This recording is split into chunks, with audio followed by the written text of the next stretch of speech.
no man has the right to be an amateur in the matter of physical training. It is a shame for a man to grow old without seeing the beauty and strength of which his body is capable.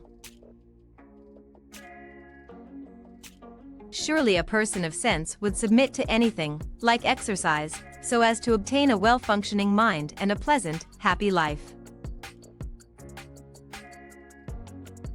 It is a disgrace to grow old through sheer carelessness, before seeing what manner of man you may become by developing your bodily strength and beauty to their highest limit.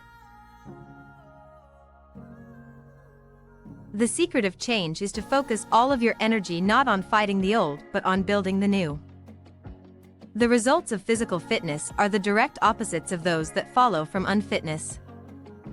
The fit are healthy and strong, and many, as a consequence, save themselves decorously on the battlefield and escape all dangers of war. Many help friends and do good to their country, and for this, they earn gratitude, glory, and honor that leads to a better life and provide their children a better means of achieving a livelihood.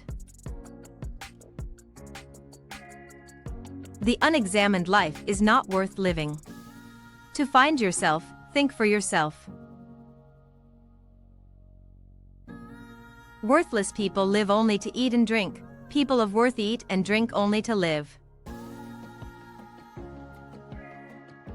The way to gain a good reputation is to endeavor to be what you desire to appear.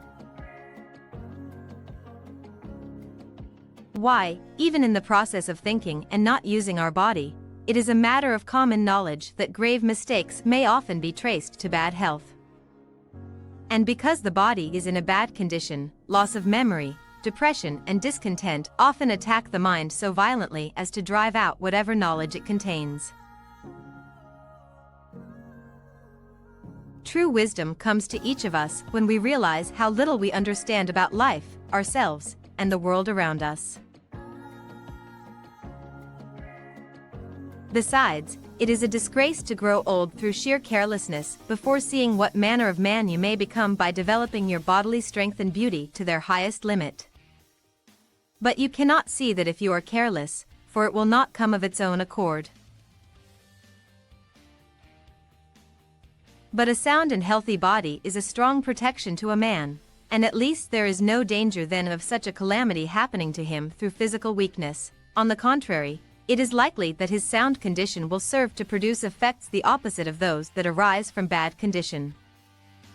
It is not what you do, but how you do it, that counts. For in everything that we do, the body is useful, and in all uses of the body, it is of great importance to be in as high a state of physical fitness as possible.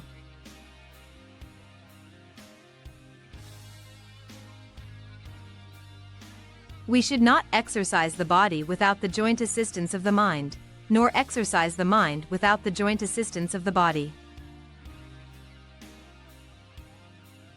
Lack of activity destroys the good condition of every human being. There should be no element of slavery in learning. Enforced exercise does no harm to the body, but enforced learning will not stay in the mind. So avoid compulsion, and let your children's lessons take the form of play. Human behavior flows from three main sources: desire, emotion, and knowledge. The learning and knowledge that we have is, at the most, but little compared with that of which we are ignorant. The greatest wealth is to live content with little. The measure of a man is what he does with power.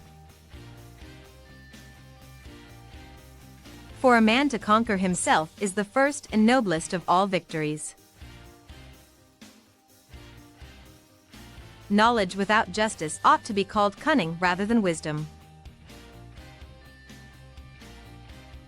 Good people do not need laws to tell them to act responsibly, while bad people will find a way around the laws. Wise men speak because they have something to say, fools because they have to say something.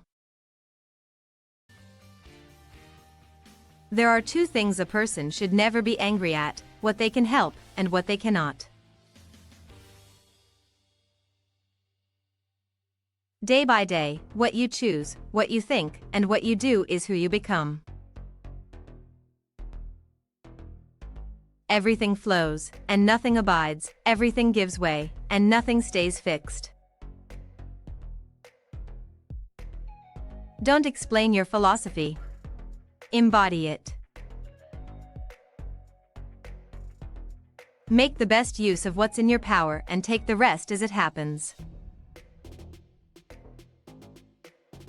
Practice yourself, for heaven's sake, in little things, and thence proceed to greater.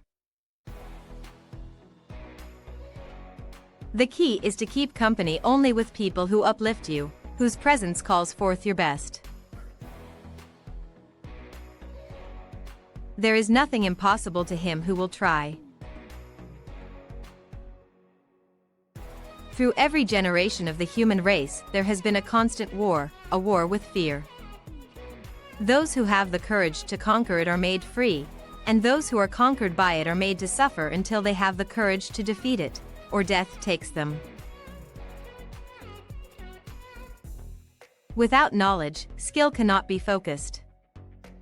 Without skill, strength cannot be brought to bear. And without strength, knowledge may not be applied.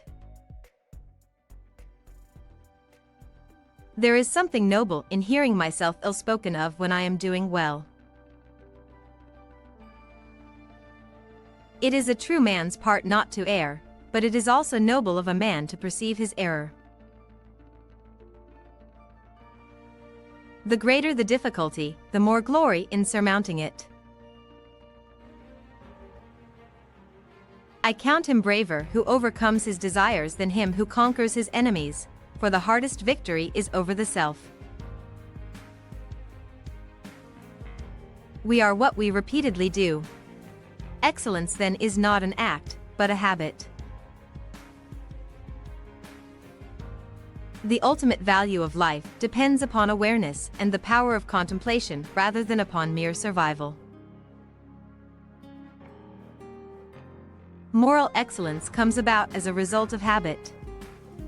We become just by doing just acts, temperate by doing temperate acts, brave by doing brave acts. Pleasure in the job puts perfection in the work. The energy of the mind is the essence of life. The happy man is the one who has a healthy body, a wealthy soul, and a well-educated nature.